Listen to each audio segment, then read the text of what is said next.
Hey guys, welcome to another episode of the Contract Closers Podcast. My name is Matt Walton, here with my co-host Eva. Eva, how you doing? Hi, good. How are you? I'm doing good. Good to see you. How's your week been?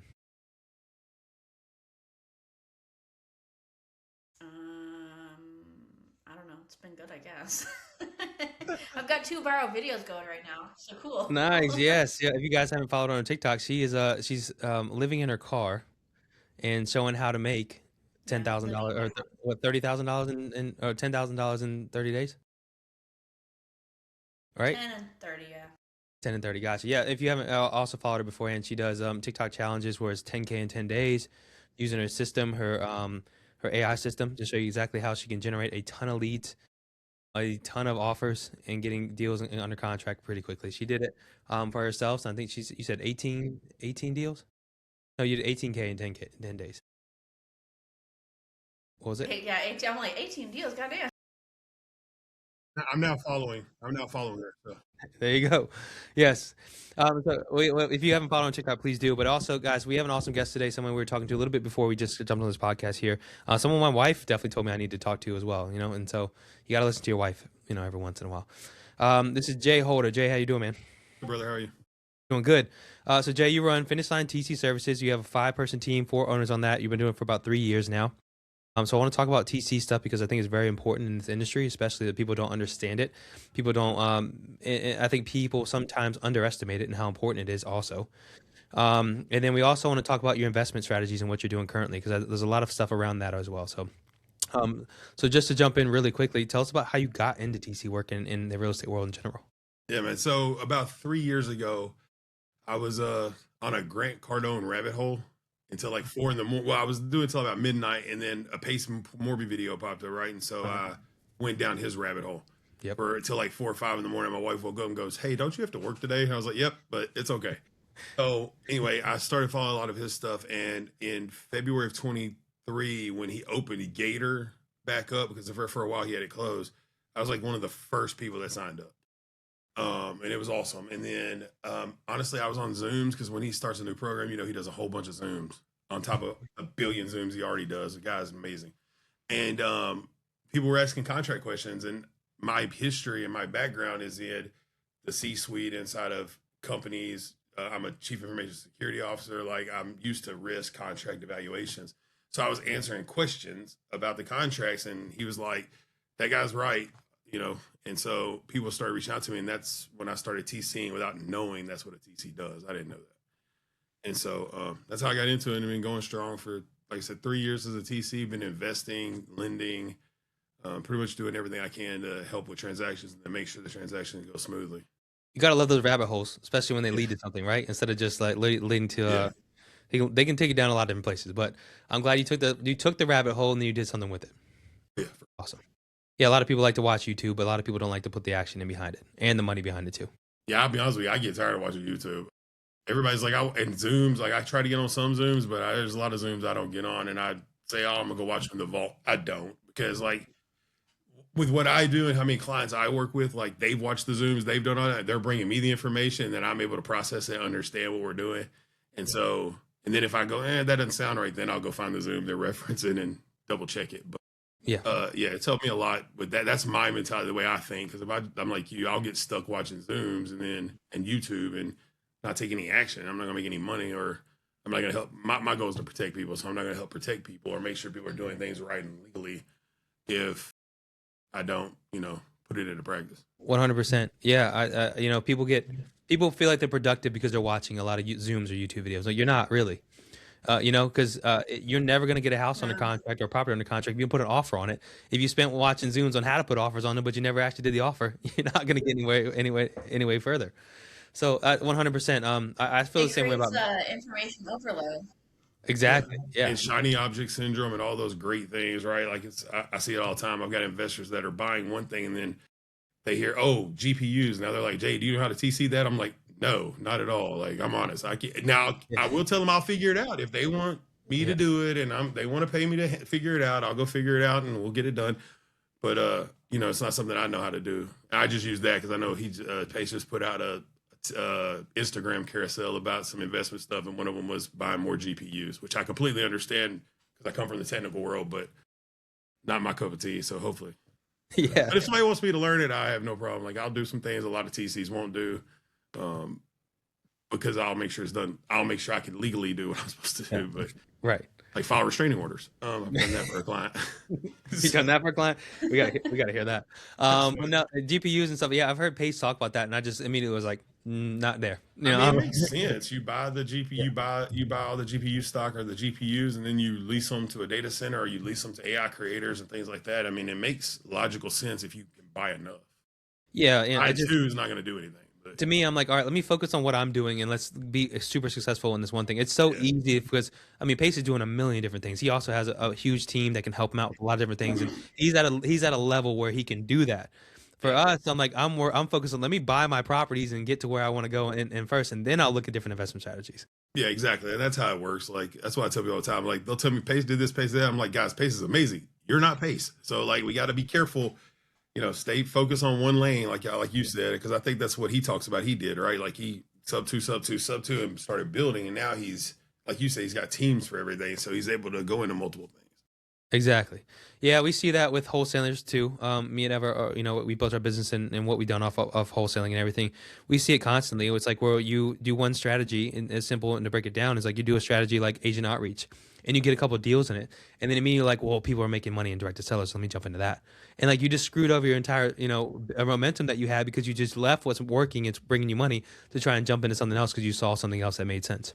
Yeah, So and it's Yeah. you've got your metrics, or you should have your metrics around your direct to agent, but now you're stepping into that world of when you go direct to seller, how are you going? Like, are you running YouTube ads, Facebook ads? Are you doing direct mail? I did all this stuff, right? And so it sucks. It's a lot of money coming out if you don't yeah, get a deal.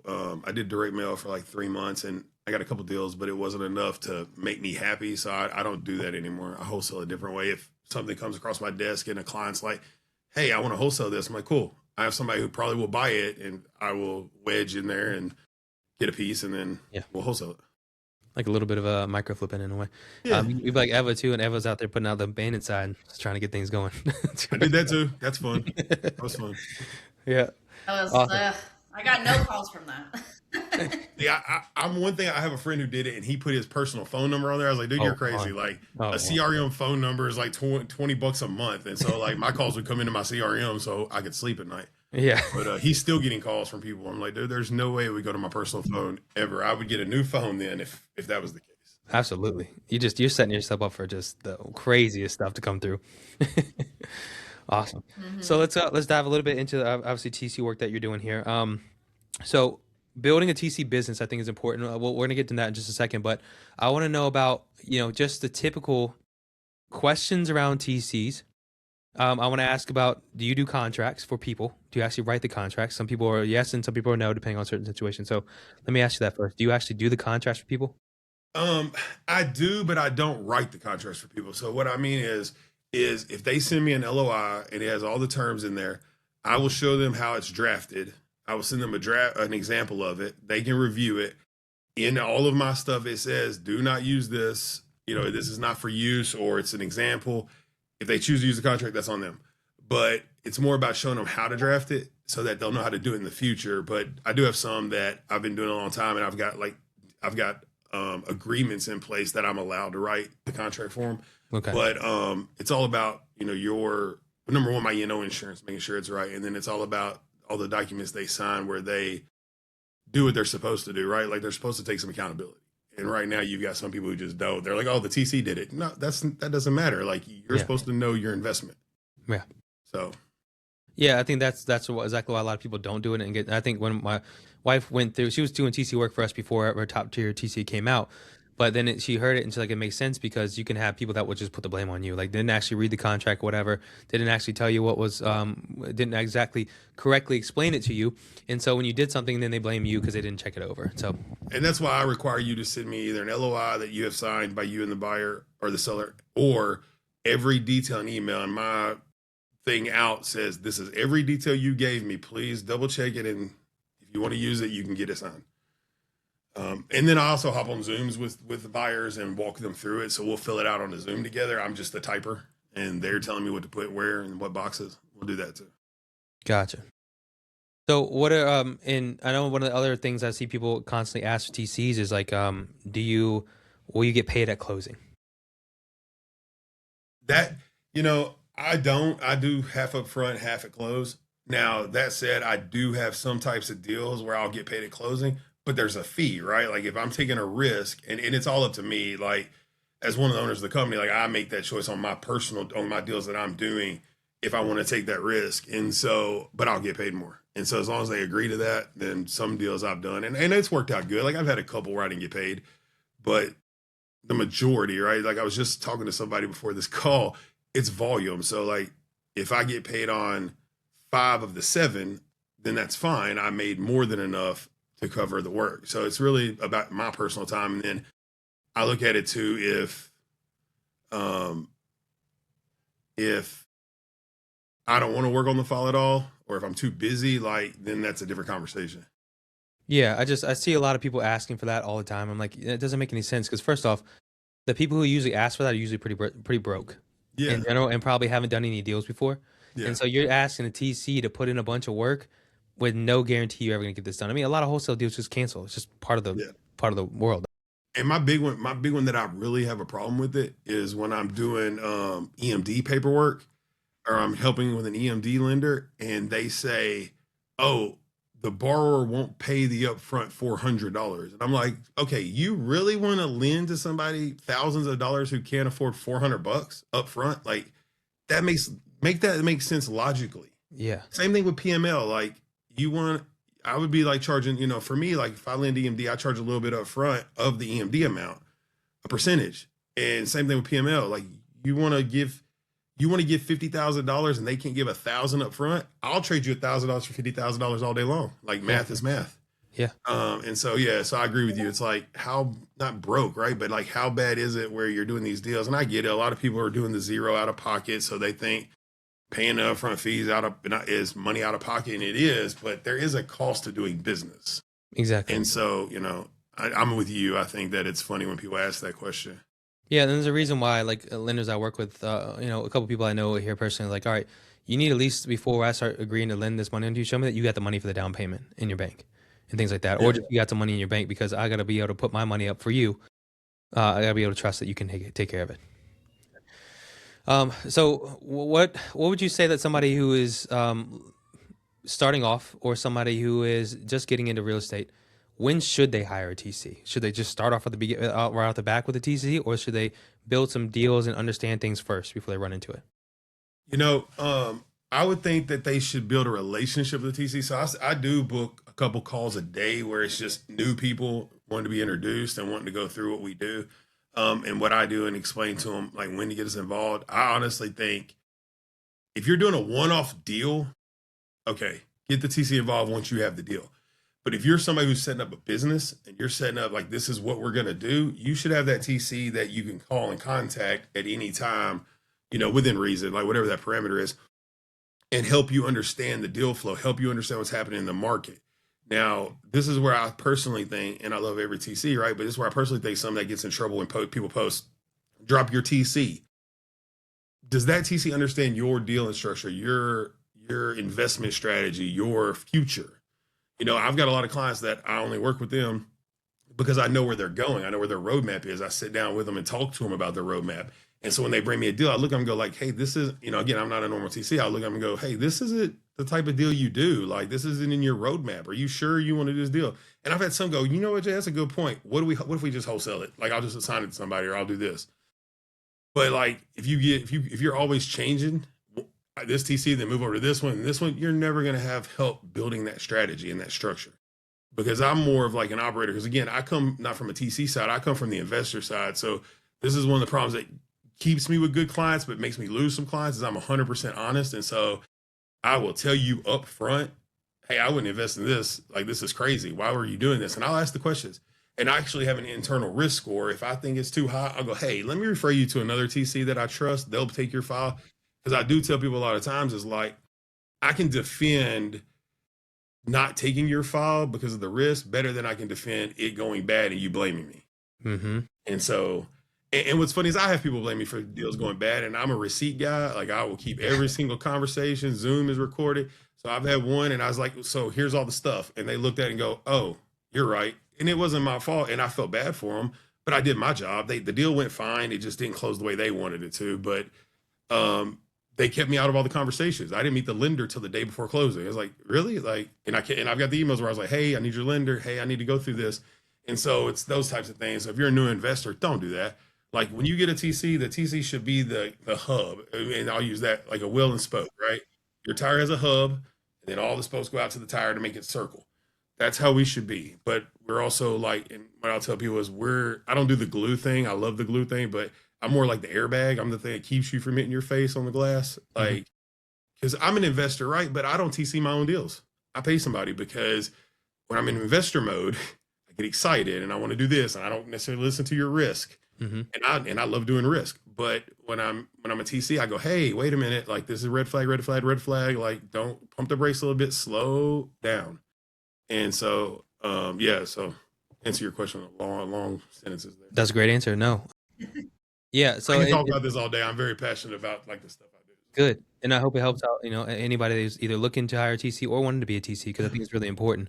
Yeah. Especially people getting started off, and I think that you especially, it sounds like you're at a point now where you can pick and choose business. And somebody who's starting off at a TC and trying to build that business, what advice would you give them to get to your point? Two things, like don't undervalue yourself. Look at what the market's doing. Don't go in there and say, oh, I'll do it for $500 less, because you're always going to be undervalued. Two, partner with somebody. Like I JV with a ton of TCs. I put it out there. Like your wife's probably seeing, she's in top tier. I put out there all the time, like bring your deal to me. I'll JV with you. And I've got 3 methods. Like I'll run the deal, you watch. You run the deal, I'll watch, or we'll just run it simultaneously together. And I'm even better than that. I don't even have a percentage I want you to pay me. I'll let you tell me what you're going to pay me. And obviously, if we're doing a $3,000 deal and you tell me 10%, I'll be, but if you come in there decent, like I just got paid 30% on a deal that I ran for somebody and they got more, which is fine, because I like helping people. So I say do that. And then the number 3 is don't just do anybody's files. Like make sure you know who you're doing it for. Make sure you understand the risk of the type of deal you're doing. I focus mainly on Morby Methods. My company does any type of deal. The only thing we haven't done is a train and a boat and an airplane. Like we haven't done those. We've done a Sea-Doo, but we haven't done that boat, so I can't count that. Yeah. But other than that, like we can do any deal, but I've mainly focused on any deal that involves a Morby Method outside of a few clients. And so I've turned down plenty of Morby Methods that I've seen other people pick up. And what's funny is they pick it up and they bring it to me and I go, hey, I turned this deal down. Let me tell you why. And then they end up turning it down. And some people don't like that, but there's a reason. If you're buying a $2 million property, you're only giving the seller 10% at closing and you're trying to refi in 3 years, math is math.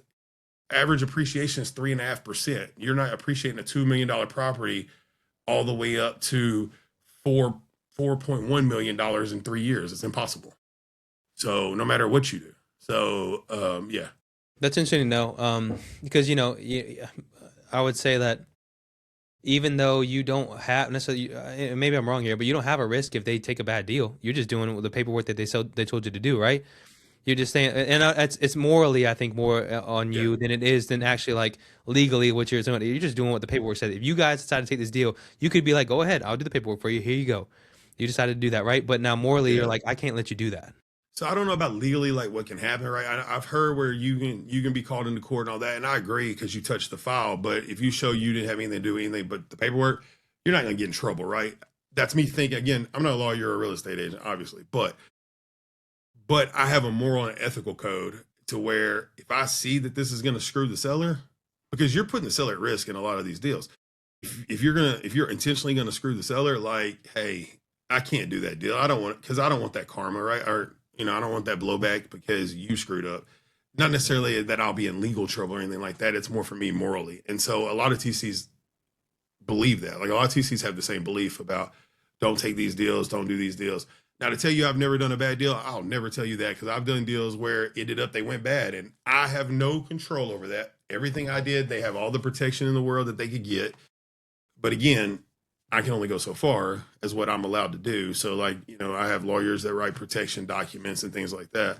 So, yeah. So that's another thing. Like make sure you're not writing notes and deeds of trust. Like make sure you're at least use titles lawyer. If the buyer doesn't have their own lawyer or the seller doesn't have their own lawyer, I personally like to ask the seller, do they have a lawyer, and have the seller's lawyer drafted up, because that's who you should be protecting. And Yeah.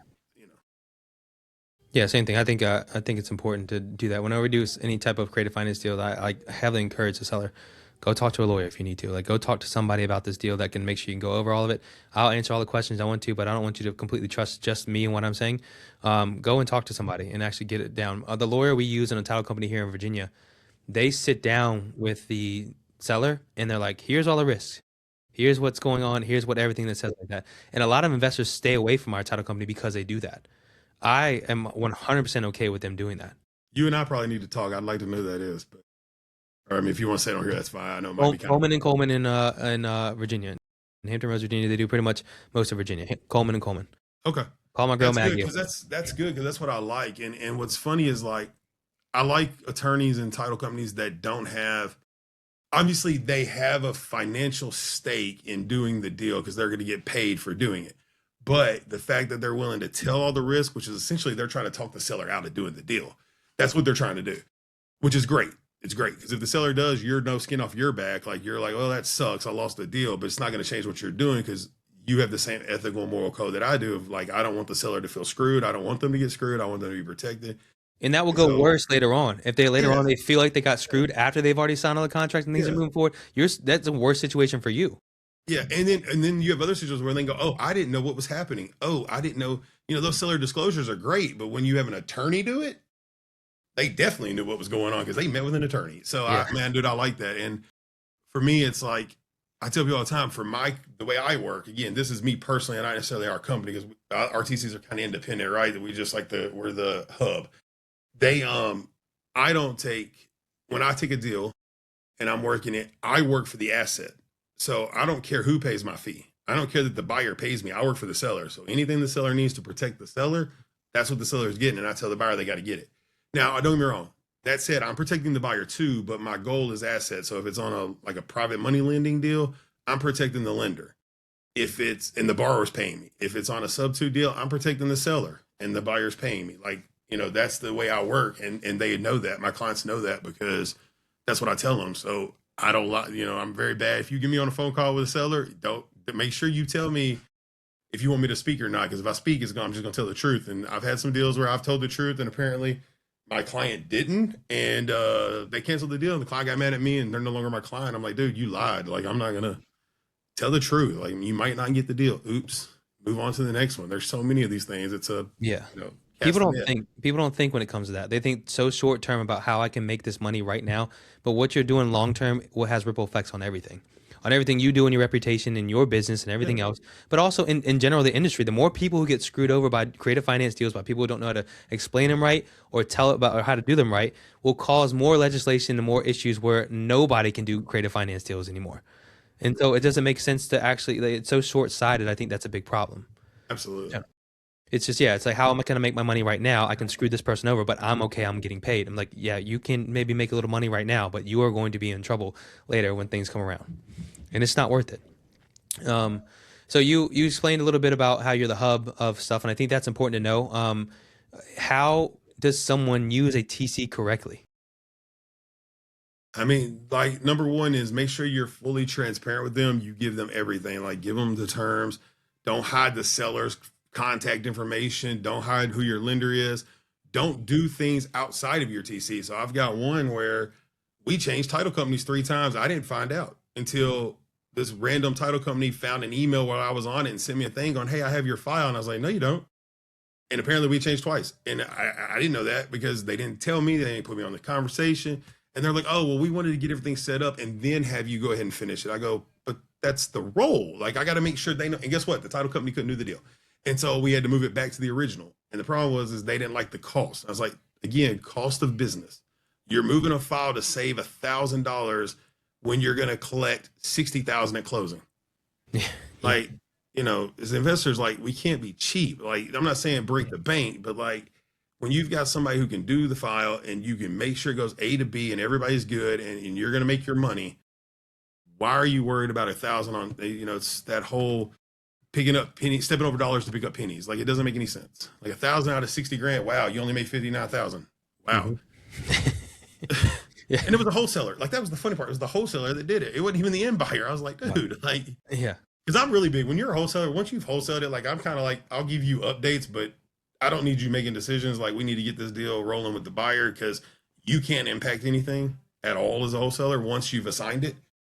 All you can do is cause slowdowns and problems. So I'm like, I've got some that like to just email title without me or around me, and I'm like, guys, you are just going to slow this down because my title company will tell them we got to talk to Jay. And that's what's great about work. That's what's great about building the relationships I've built with title companies, lenders, DSCR lenders, lawyers. Like they're real quick to say, hey, talk to Jay.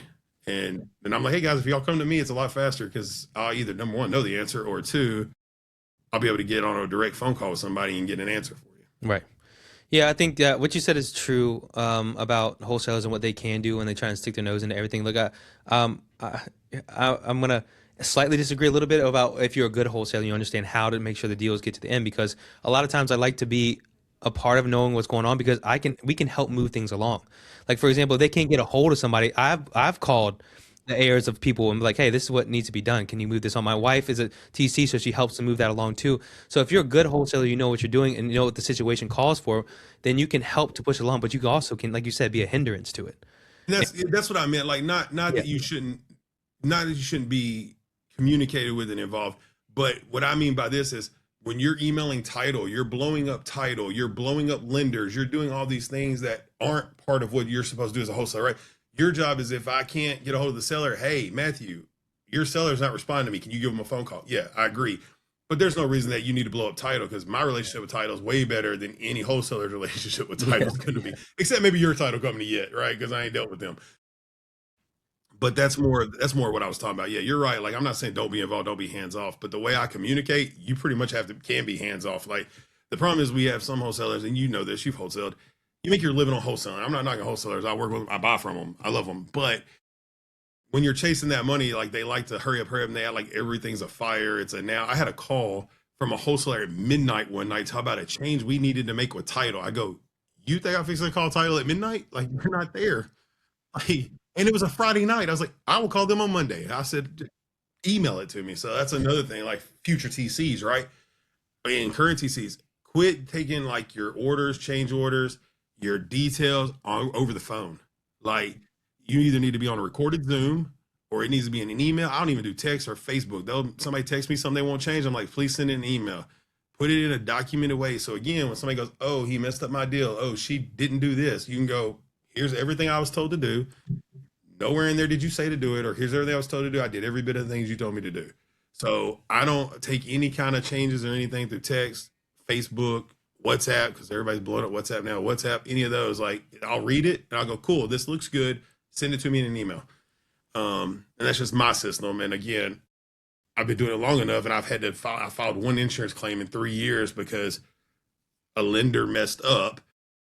But I felt bad for them, and they wanted me to file an insurance claim. I was like, sure, I'll file it. And I sent them my documents and all that. And they pretty much laughed when I sent it to the insurance company. But wasn't my fault. Like they approved a release without talking to me first. And once it was released, there's nothing you can do. Two paces out the tube, right? You can't put it back in. I've tried. It doesn't work.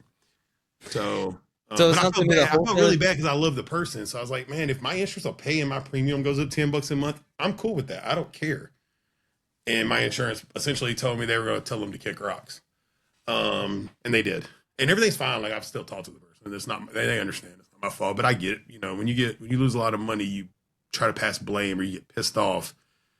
And then you understand, oh, you're right. And that's why I get it back is like, first as investors, like blame is all yours.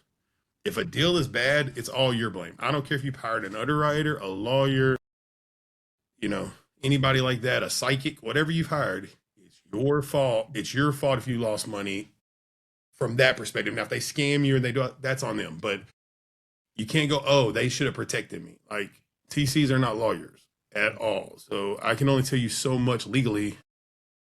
And then I can tell you as an investor what I would do, but I can't like make sure you have perfect documents, legality documents. And if I tell somebody, let's get a lawyer, the first thing that comes up is what?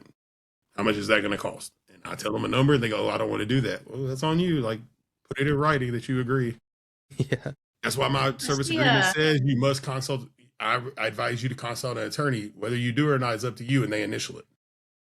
After talking to you and we talked to another TC, it's very much like these TCs are becoming like your battle buddy, like in a way to say it.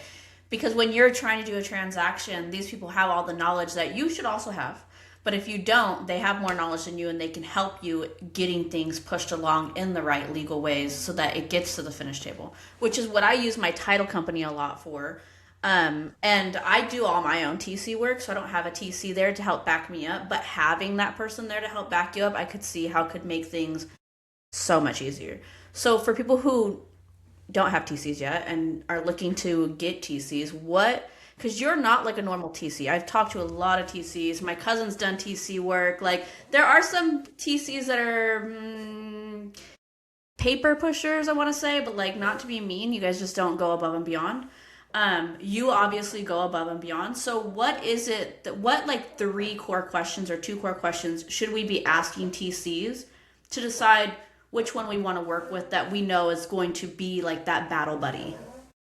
Yeah, I mean, first thing I would ask them is how many transactions they've successfully done. How many of you successfully closed? Because that's important. And then number two, I would ask them for how the deal flow looks. So like I said, I specialize in Morbies. I've closed over like 250 Morby methods. I've got 30 or 40 open right now. And so I understand how they flow. And whereas other TCs might not understand Morby methods because it's very niche, right? But those are the two biggest questions. How many of you actually closed? And then tell me the process. What is my involvement as the investor? What do I need to do? Where are you going to give me all the red flags? Like that's kind of a stacked question, right? But you should have a checklist of like 8 things under that question to ask them because you're right. Some TCs are paper pushers, and there's nothing wrong with that. Like there's nothing wrong with paper pushing TCs because they still help people get the deal from A to B. But I prefer to work with the ones that want more like an operator, more about somebody who wants to come in and help them. Because for me, like you bring me a deal, like I'm bringing you transactional lending. I'm bringing you DSCR lender. I'm bringing in or SBA lender. I'm bringing in the title company or the title attorney. I'm bringing everything to you. So like it's an all package thing where a lot of TCs will be like, oh, I know a title company. I've got a relationship. I'll call the COO and go, hey, I need this done. Can you do this? And walk them through and teach them exactly how I need them to do the file. So that's important. And like I said, if your first question is how much is it going to cost me? I tell them it's going to cost you a lot less than you're going to lose if you don't use me. So, and that sounds arrogant. And it's not meant to be arrogant because I don't care if people use me. It's more about like, that's the wrong question. Like your question should, and I've told investors, your question should be this, this, and this, not how much does it cost? Like it's going to cost less than you're going to make. I promise you. So as long as you're making money. Yeah, I think one of the key things of that is two things. It's like one of the things you talked about earlier about the wholesalers who want to get into or they freak out about every deal, that make everything about a big fire or reach out to you at 12 at night. Same thing with investors that ask you how much it's going to cost. To me, it just sounds like people who don't have a lot going on. Like for me, like when I get a deal under contract and a deal is assigned or whatever like that, like I'm already, once a deal's under contract and once it's gone, I'm on to the next things and I'm moving them. Like and I let the other team do the work and what they need to do because I got to focus on that. When you only have one deal in pipeline and you're so worried about that one deal is when you freak out about every little thing that happens on it. And you've stopped everything else to get more deal flow in. And you're so focused on that one thing, you're hurting yourself in the long run. So to me, it just sounds to me like what most of the people that have those issues are just ones that don't know how to keep things rolling. And Yeah. Man. And from a quantum field aspect, you overly concerned about that fucking deal is only going to bring the wrong energy to the deal, and you're just going to end up fucking it up anyways. Absolutely. And like I said, the ones where they blow up title, I've literally had a title, and it's the title company I use on a lot of my deals, cancel a file. And it was all because of the wholesaler. And I had to call them and go, hey, I'm going to take the wholesaler completely off of this and tell them it's canceled on your side, but I don't want the buyer to get screwed. And so we'll keep the file open, and then I'll have a conversation with the wholesaler going, look, they've canceled talking to you. They have not canceled the file. So they're not going to respond to you ever again. I've had some that have blown up the entire, like went and found the email to everybody at the company. It sent a nasty email and they sent it to me and they're laughing when they send it to me like, Jay, read this. And I'm like, that's funny. And I just tell the wholesaler, like, you're blacklisted. Like you'll never be able to another file with that company. And that sucks because they're a national company and they close it all 50 states and you're now going to have to go explain these types of deals to smaller title companies that don't know how to do them, and you don't know how to explain it. So it's yeah, you're right. Like don't get your, I don't want to use that one. Hold on. Don't be so overzealous that you're chasing that close. Let it close. Like, Yes. we got 30 days to close. 30 days. Wait. I promise you, I'm gonna try to get closed a lot faster. The title company is the least of your worries. I'm the least of your worries. It's the lender that's your worries. It's the appraiser. It's all the things we can't control. Yep. Yeah. I was telling him we have a deal that's supposed to close this week that's been under contract for almost 2 years now. Yeah. I mean, wow. I need to know more about that. Yeah, let's talk about that one later. Like, I need some details, because 2 years. Whew. Yeah, I mean, I would say it's been on. I know it's been sitting on the market now because we got it on contract before they put it on the market, and of course the agent had to just throw it up on there anyways, for stat wise, I guess. But it's been on the market for almost 600 days, and that's because, the title issues were so bad of where somebody died and then they had the heir, and then all of a sudden this guy who was in jail said there was an heir. They put him on the heirs list, filed it, found out he was committing fraud. Then they had to go back to the court and get it off of that, and it's just been one thing after another. They had to bring attorneys in and all this other stuff, and it's just been sitting there. And I just told my team, like, hey, one day this deal will surprise us. We're moving on to the next thing. So one day we'll get an email that says we're ready to close. The agent, who is an awful agent, consistently calls us every single month and says we're ready to close. And then we call title and they're like, we have nothing. Every single week. And so now we finally got the go ahead to close after almost, like I said, 600 days. It's just, look, things like that happen. And, haven't been worried about that at all. Like, it will come when it comes, but we are so focused on everything else that's coming that we don't even care what's happening to that one. It'll just happen when it happens. That's what's funny is, like, I have one that makes me laugh, because I have one that it had 42 heirs. 42. We found this out on the title report. I think it was a wholesaler. It was screaming, yelling at me, yelling at title. We're going too slow, too slow. It took us 2 weeks to clear 42 heirs. I'm like, that's not great. Fast. That's what I did, and they freaked out. I was just like, oh my God, dude, like, calm down. But, like, see, Matthew, that's the point, is like, I work with some that do a lot of volume, and they do the same thing on the deals. I'm like, guys, calm down. Like, all your stuff's done. They're like, we need this paperwork now. And I'm like, no, you don't. You can't have the paperwork right now. Like, we have to wait till it gets to a certain point for legal reasons. And they argue with me. Well, this person, I'm like, I don't care how they do it. You're working with me. I don't agree with the way that person works at all. I don't agree with their legality. My lawyer doesn't agree with the way they do it. But if you work with them on other deals, that's cool too. But when you work with me, this is what you're getting. This is how it's going to work, because it's the way my lawyer says to do it. And so it's so funny that, like you said, like, people freak out about the littlest things. Like, you're on to the next one. If you get 100 deals under contract and 3 of them don't close, you're not bothered. You're now, great. If 60% of your deals ain't closing, you're probably bothered, right? You got to figure this out. But you got us 100, like 10 deals. That one deal is not going to make you lose sleep if it doesn't close, unless it was like a $500,000 assignment. Then maybe you lose some sleep over it. Yeah. But these guys are focusing on like $12,000 assignments. Like, they're going to die if they don't get the 12 grand. I'm like, guys, I get 12 grand is a lot of money. Yeah. But it's not a lot of money for you to ruin and then be upset about. Like, calm down. Yeah.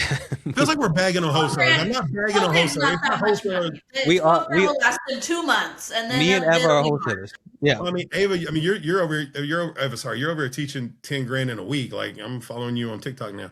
I didn't know how to do that. But what I'm getting at is, like, I'm not begging on wholesalers either. I don't think you are either. Like, I've wholesaled. Like, I deal with a lot of wholesalers. It's just wholesalers are the ones I see. And then agents. Like, I got some overzealous agents who are making the agent commission and a wholesale fee. I don't know how they're doing it. Not my business. I'm not their management body. But they freak out too. I got one who blows me up all the time because I need this addendum. I need that addendum. I'm like, dude, you don't. It's in the contract. Yeah.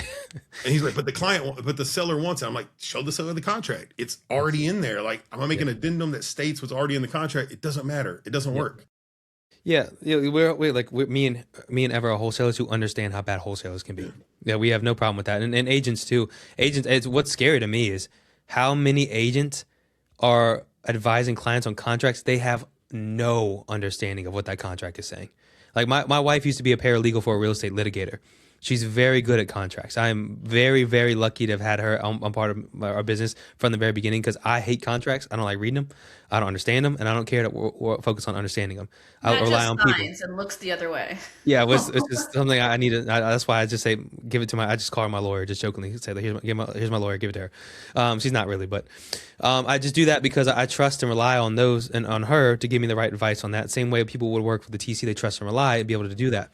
With agents, it's just like, man, like you just told this client, or you're trying to tell me what's on this contract that is not right. It's not right at all. You don't know what you're Yeah. saying. And you're advising a client on this. It's scary. Yeah. You gotta know who you're trusting. Yeah. And it's because like we're doing things that even like, let's be honest, most lawyers don't understand the stuff we're doing at all. Mm-hmm. You gotta find the right So, one. and that's what's good. Like I've had conversations with California attorneys, and I've shown them how I do things and how it should be done. And what's really good is they go, "No, you can't do that." And I go, "Well, California law or California code," and they're like, "Wait a minute, you're pulling up the code?" I'm like, "Yeah, I knew I was getting on the phone with a lawyer. Like, why would I not look up codes to back up what I'm talking about?" Yeah.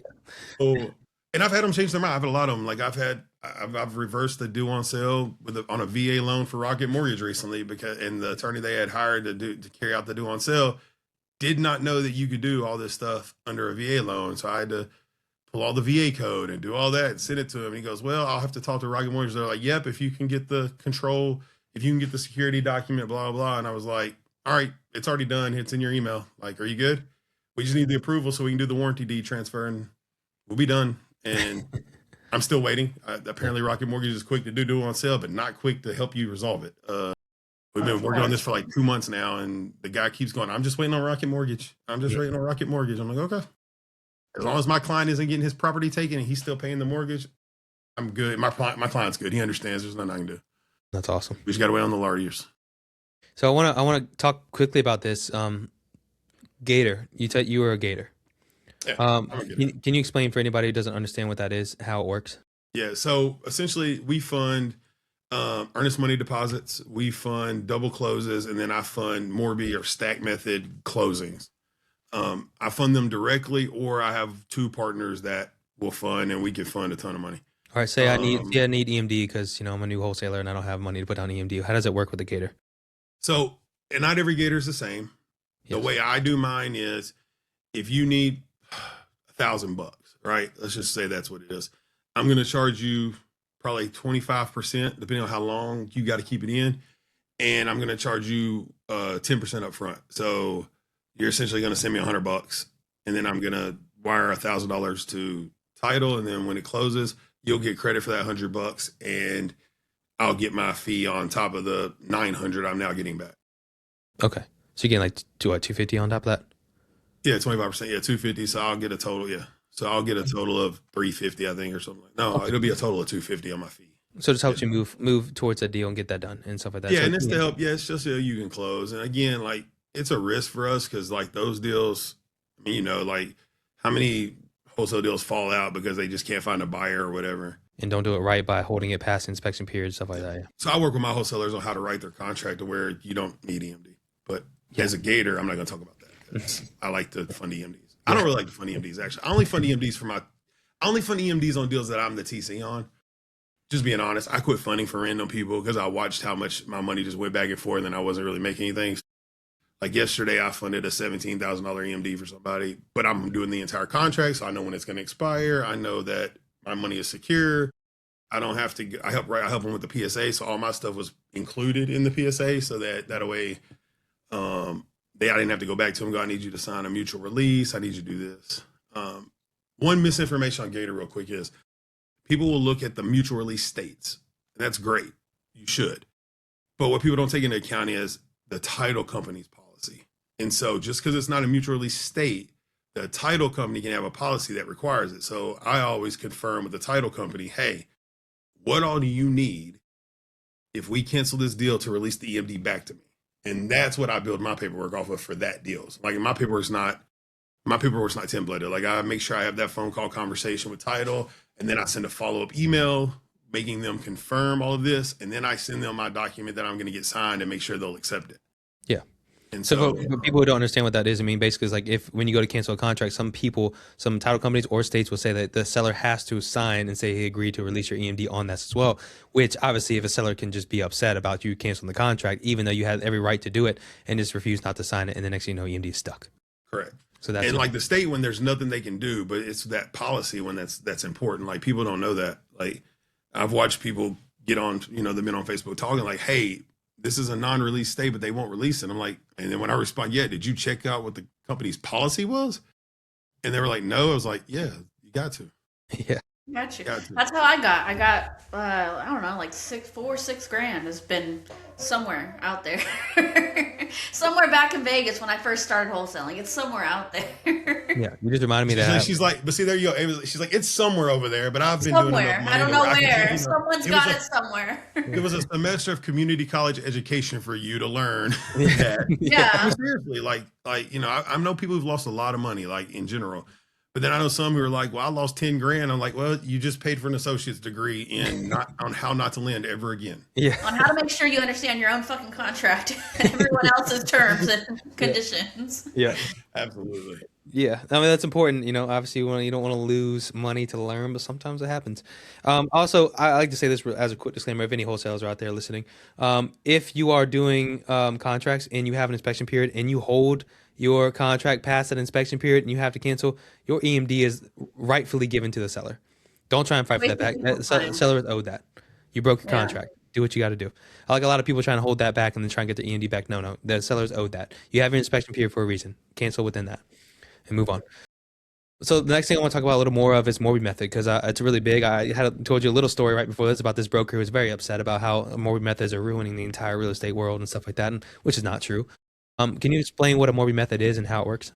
Are you, you're not talking about a sub two, right? You're talking about Morby Method because some people confuse them. I'm just making sure for. Yeah, Morby Method. If you don't know what a sub two is, we can maybe talk about that later. But no, Okay. actual Morby Method. Yeah. I had somebody tell me they wanted to do a Morby Method. They said someone's like, "This is a subject too," and they were like, "Yeah, but it's by Pace Morby." I was like, "Oh God." But yeah, that's fine. So Face didn't invent sub two. He just made it very clear for everyone to learn how to Very listen. popular. he did. But so essentially the way the Morby Method works is you get a contract with a seller, you offer them, let's say they want $1 million for the property for easy math. You tell them I can do that, but I can only give you 500,000 up front. And then I will have to seller finance in a second position, or I do it a different way now, but let's for easy for this conversation, you'll get a second position lien for the other 500,000. And I'll pay you off in 5 years, minimum 5 years, guys, because that's your refinance period with prepayment penalties and all that. You when you use the SCR, and then you can give them interest. You can pay them monthlies, whatever will work with the debt servicing. A lot of people don't take into account debt service when they look at NOIs and stuff. NOI doesn't include the debt servicing they're already doing. So you need to make sure you're able to fund the new debt and you're able to fund the new debt to the seller if you're going to pay them monthly. I try to make that as low as possible, but I try to sweeten the pot with how much I give them when I buy that way. And then, yeah, when you close, the way you close is 2 transactions a specific way. And at the close, you'll get money. You'll get that other 500,000 minus if you have to bring in a gap lender and any kind of closing fees and all that. So it'll probably be around like 300,000, whatever the math works out to. But the biggest thing I've seen, and I'm sure you've seen, is when people post, get paid 50 grand to close this deal. You do not get paid money. You get liquid debt. You get, and I just closed the Morby Method for personal. We bought an RV park. You get liquid debt. So you might get $300,000 in that bank account, but you owe that $300,000 to somebody with interest. And so you're not getting paid. And please don't go out and buy a car. Like, use that money for what you're supposed to. Keep it there. Like, because here's the thing, people are not doing this. Are you projecting your exit? Are you looking at what the exit's going to look like? Are you going to have to bring a cash infusion in on the exit? Like, are you going to have to pay to leave to get out of, to refinance? Are you going to bring in money? People don't know that. And so that money you were giving up front that you could have put it in like an interest bearing account and let it build up money to help you pay that to get out. You should have done that. When you can't do your debt servicing, you use that money to debt service. When something breaks, you use that money to fix the property. Use it for value add. I'm not saying you shouldn't, after you do a couple, I'm not saying you shouldn't take an acquisition fee. Because you should, like, you should probably take, if you get 200 grand and I'm doing big ones, right? So if you get 200 grand in the bank, maybe take 10 grand out of it, but leave the other 190, right? It's fine. You made 10 grand on yourself. You own the property. You can do your debt servicing, but I've seen too many where it's like get paid $70,000 to buy the property. And it's like getting paid means you get to take the money out. Now, can that strategy change as you build your portfolio? 100%. Like, if you're as big as like my friend Monique, right? She's got big, and then Pace and Rhea and all them guys, like when they're buying, millions and millions of dollars in properties and they're getting a whole bunch of them, then your risk level changes, right? Like you can take more money out because you've got plenty of other ways to exit. But always on a Morby Method, you need to calculate your exit. Always. Yeah, I mean, just Don't ever more. call it a Morby Method with a title company or a lawyer because they have no idea what that is. Like, No, so and you have freak agents out too, probably if you say that. yeah, yeah, and then brokers. I mean, honestly, because we're doing RV parks and we're in my investment side, we're doing RV parks and like talking to brokers, they get it because this has been happening in the commercial space. This is not new. Like, and so they understand exactly what you're trying to do. And Some I of them are. Yeah. personally, I don't like this. I like the second lien position, but I've been doing a lot more of like the equity position where you're allowing them to buy after the close. You're allowing them to you're allowing them to buy into your business, your LLC.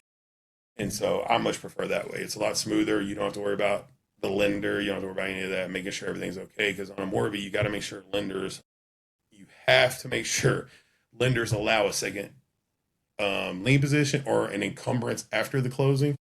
Because if their documents state it doesn't, and you sign them and then you do it, that's fraud. Like you're breaking rules. Now, are they going to call it? Are they going to do anything? Who knows, right? But the point is like if you screw up, they could use it. Yeah, I see a lot of people putting that out there, like who's okay with second lien positions, because a lot of people aren't okay with that. You got to make sure you actually put it out there. Yeah, and I don't want to say that's lazy, right? And because I understand, and I can help them, but like you can find this out. Call lenders and go, hey, do you allow? Does your paperwork allow this? Allow. The only thing you don't have to tell them is it's the seller who's putting the lien, because then that gets into a whole other conversation. Because they don't need to know that. That you just need to know. Can I put a lien on the property or an encumbrance on the property after we close? When you explain it to them, most of them tell me yes. I have a couple who say no. Now, side note, if they say yes, awesome, great. Ask them for their loan documents. Ask them to see their loan package that you would get at closing. That way you can read it for yourself or run it through AI and look for 8 words, whatever you want to do, and make sure it doesn't state it. Because you got brokers who'll tell you yes, but they're not the ones who send the loan package. The loan package, or even the sales guy, they're not the ones who send the loan package. The loan package is going to determine whether or not you can. So always ask for that. And sometimes you won't get it. Sometimes you will.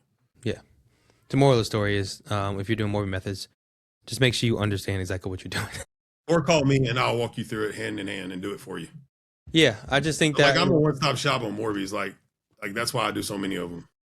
Yeah, I've never done one. I understand a little bit, and so if I ever look to Jay, you're gonna call. If you go for multifamily, you should do one. Like you were talking earlier, you're going to try to buy multifamily. You should definitely be doing it in multifamily. Well, yeah, we're gonna have a conversation quicker than in Yeah, general. message Yeah, me. Yeah, I'm looking at a bunch of them. You know, I'm trying to find every way I can to buy those, and so that's something that we're gonna be running into. We closed on this one RV park, and we've got 2 more in the pipeline that we're sending LOIs out, and we're doing them both all Morby. Like, and my partners, they did their first one sort of Morby, and I helped them with it, and then now I'm in buying them with them, and yeah, it's gonna be great. That's awesome, man. Yeah, that's a lot of knowledge. If you're going to do any type of investment strategy, please understand every risk that's involved and understand how to take your money and not think short-sighted, like you said, and get yourself some cash from the Morby Method and then go and just buy cars or whatever you want to and blow your money. And next thing you know, in the next 5 years, you're screwed. Think long-term. That's something I've learned, especially in real estate in general. If you have to think long-term, you can't sit there and think, what about right now? I think, oh, what's going to happen in the next 5+ years. And that's the beauty about the Morby strategy is like when you buy a single family and you're going to make it a long-term rental, you're in cash flow, what, $300 a month roughly. So if something breaks, like, you know, cash flow. Yeah. But if you did it as the Morby, and you could really do this, like if somebody has high equity, if you do it as a Morby and you get $30K at closing into the escrow, into a bank account for that property, then you're not really, I mean, what are you worried about? What, other than the house burning down, you got insurance, like what costs $30,000 to replace? Like, you know, obviously it's scalable, right? If you got a $10 million house, you're going to get more than $30,000. So like the roof that might cost you $1 million will be covered. But like in a normal scenario, like $30,000 in the bank for one property, leave it in there, You're good. Keep stacking it. Yeah. That's your little war chest. And again, you can rob Peter to pay Paul. You go to close on your next one, you need to put some money in, you can do it, then put the money back and then have that war chest and keep on doing it. Like, I'm not saying just leave it there forever. Do it the smart way. Yeah. And put it in an interest bearing account. Like, I'm not a CPA. Just don't go spend it all on a Lambo is what you're saying. And sadly, people do that. Even sadly, I watch people all the time. And don't give it all away either. Like I see some people who are giving away like 50% of what they should be holding back as assignment fees and stuff. I'm like, wow. Like, what is your exit strategy? Right. Absolutely. So I'm gonna circle back a little bit just to finish up this conversation. We got a few more minutes here. TCs, just to kind of give them a little value add and stuff like that. You're running a TC. Maybe you're doing some deals every single month. You build some clients, stuff like that. How do you build it into a business that runs? Because I don't know if you guys are at this point or thinking about making it to this point. Is there as an exit strategy for you of actually like, hey, my team runs it now and I can kind of step away and just kind of run the team? Is there a way to build a TC business to make it actually run itself without you being in it day to day? Yeah, I mean, that is our goal. Systems. So systems, make sure you have the right systems, the right SOPs in place. The problem with the TC side is you'll bring people in, you'll train them, and they'll just go, they'll take all your stuff, leave, and start their own company. And there's nothing you can do about it. And we've dealt with that. We've had plenty of people that now are TCs. They're in the community, and I still help them too. But like they've done that, right? They've come in, they've sat with us for 6 months to a year, and then boom, they're off. They don't want to be a TC anymore, but then they launch a TC company. So it's like whatever, and they get some notoriety because they worked for us. But I would say like I would love to be able to build. It's just one of those things. I don't know how much you could because they're not employees. Like you would actually have to hire like W-2 employees and pay them to run it to where it's different, right? They don't have access necessarily to the communities. Like it's very hard when you're hiring people who have access to the communities and can do their own thing. Right. Yeah. Yeah, I was talking about that with my wife too as well. What's the option? I mean, we have 3 little ones, and so she just does our own deal. She has no time to work on building a business and that. And we asked about how it would potentially come out. The idea that we kind of came up with a little bit is there's some people that we could hire that bring on. We probably have 1099 employees, and we'd probably pay them like, all right, if we bring the lead to you that you handle this file along, we'll get this percentage of this, and you'll get this percentage of taking it. If you bring the lead to the company, you get this percentage, and it's a little bit different, more your way. Yeah, so something like that, kind of build off of that and kind of grow as we go. But the problem is like if you have to bring in people who aren't in the community. Because they came into the community to start a TC business or to run it on their own. Yeah. And so that's what I would say. And then there's some people out there who are running them with VAs and they're doing very fine. I just I don't know. I don't know that I can do an entire business using VAs. I don't know how I'd feel personally. Right. Yeah. Awesome. Yeah. So that's just interesting to know, because most people, I would think in general, when they start something like this and they look to be an entrepreneur, in their mind, they're thinking, all right, how do I step away and just manage the people and then get out of the day to day? Some people just love what they're doing. They just consistently just do it over and over again. I don't know. So I was curious to know which way it goes. Yeah. I mean, I've pretty much stopped doing, like I said, all deals but Morby Methods in my company, outside of the couple lenders that will only work with me. So I'll do their deals. But I've pretty much just like sectioned off to where I'm only going to focus on these types of deals and spreading the information and helping. So I haven't gotten to the point where I want to exit it because I like helping people. Like I guess I'm an idiot, but no, I wouldn't say you're an idiot. But I would honestly like if the opportunity came to like do a merger or a partnership with like another company where we can add more people that way that are bought in, then that's something I would definitely look at because I think that would be a better way to get out of doing the day-to-day is by having a bigger company with you. Maybe you don't get out of the day-to-day. I don't know. In my head, the way I think is like, how do I build this business to run? And then I can bring somebody in to run it for me while I move on to the next thing. That's just how I think in general. But there's nothing wrong with running a business and being the face of that business for a long time. Be very successful doing that. Awesome. How do people get a hold of you, Jay? They want to teach us. Facebook. Email is jay@finishlinetcservices.com. You can text me at 901-654-0794. There you go. See me on Instagram. You can find me everywhere. I'm everywhere. Perfect. On TikTok too. So yeah, there you go. Perfect. Mainly on TikTok's my fitness journey. I don't really actually even talk about business. Yeah. No, I mean, you can go and show you how to start a TC business from your car. That's doing really well for Eva. That seems a little bit harder. There's a lot. Yeah. He's gonna need a whole desk that attaches to the wheel. I'm sure they have those somewhere. But awesome. Jay, thank you so much for your time, man. I appreciate it. So much good knowledge in that. So much that can help out a lot of people out. Hopefully we bring value. If you guys got anything from this like we did, please like, share, subscribe, comment, hit the bell icon. We drop episodes every Thursday. I'm not sure when this episode will drop. We bank a bunch of them just because we get busy sometimes. But we'll start seeing clips for you coming out, and that will let us know that that's next week Jay's episode is dropping. So thank you so much, man. I appreciate everything you give us. Thanks for having me. I appreciate y'all. Bye, everybody.